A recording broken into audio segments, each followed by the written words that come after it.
Justin, good morning. I want to talk you through what we see in 245 North Ridge. Let's go over the elevation survey first, and then we will look at some of the photographs. As we typically do, we set a 0 here at the front door. This was on wood. Most of the house is on carpet. So 0 going around minus 1.8, minus 2.1. Of course, this is in inches.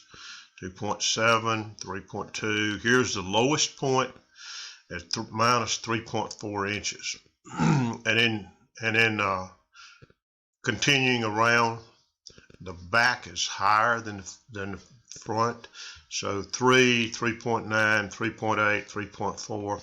Highest point, point A, 5.7. So if you look at that 5.7 and a 3.4, that's 9.1 inches variation from here across to over at this point.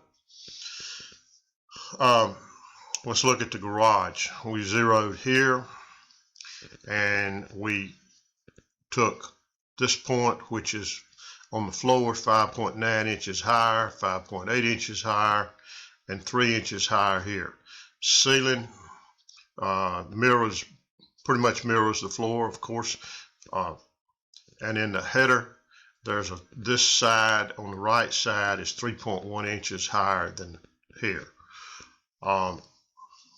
Okay, one of the things that we found on the inside, I pointed out to you when I got it up, there's a raised place here. There's a crack that runs underneath the vinyl across this kitchen area, which does not necessarily mean a lot at this point in time. You can see it, you can tell it's there, but does not appear to be separated, and a crack in a slab could be repaired. So let's put a peg on this, and then let me pull up the pictures. We'll start here with a picture of the front. We may make a picture of the front of every house, just mark it. Going down what would be the right side, freezeboard openings. Here's the window on this right behind the fence that opens to the garage. There's a wide separation at the top. Pretty nasty vertical fracture. Separation the other side of the window.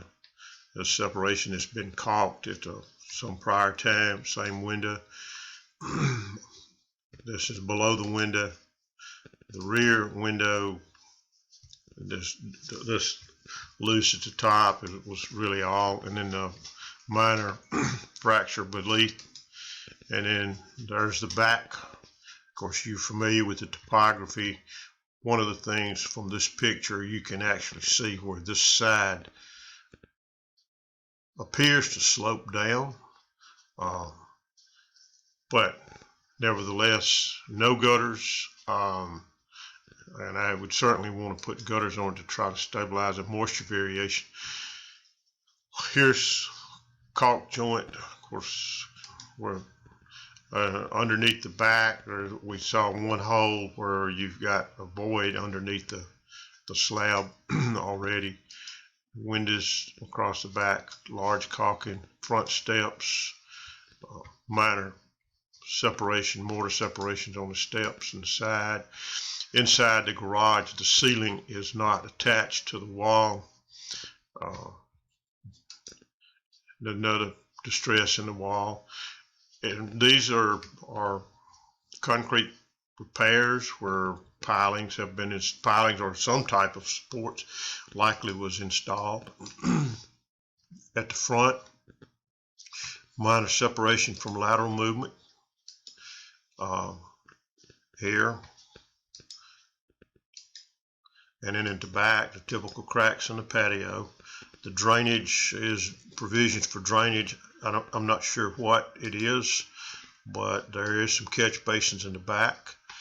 Here's what I was talking about in the kitchen. If you see that, you can see that mark there. That's where the fracture runs across. And then the various minor distresses in wallboard areas. There's where The corner bead is buckled. Doors, wide cracks. Doors that'll swing open or closed, and more of the same in terms of separation at doors. So here's my take on this. For a rental property, I think that this would stay rented because it is in a nice neighborhood, and I can see the appeal for rental property. From an investment standpoint, not so much. When you look at a house that's got a 9-inch variation in it currently, yes, it could be repaired. Only a limited number of contractors in this town could level this house. It can be leveled though, but from the expense of leveling it, I would not buy a house with a 9-inch slope in it with the expectation of it being a good one to later flip down the road, because that represents too much of a cost to be able to get it ready, and then also get it ready, I mean to have it underpinned and then come back in and do the repairs to plumbing and the floor and the brittle surfaces that would need to be done. So that's kind of what I see. Obviously, gutters would reduce the chances of future movement, but I've done any number on North Ridge, and frankly, I don't know that there's many out there that have not sustained movement. One just down the road from this home, as you can see, it's got a for sale sign on it. I did that house months ago, and it like this one, is got a considerable amount of variation in it, and I know they haven't sold it as of yet. So anyway, feel free to call me with the questions. I'm going to send you the elevation survey and along with the link to this video. So thank you much and good luck.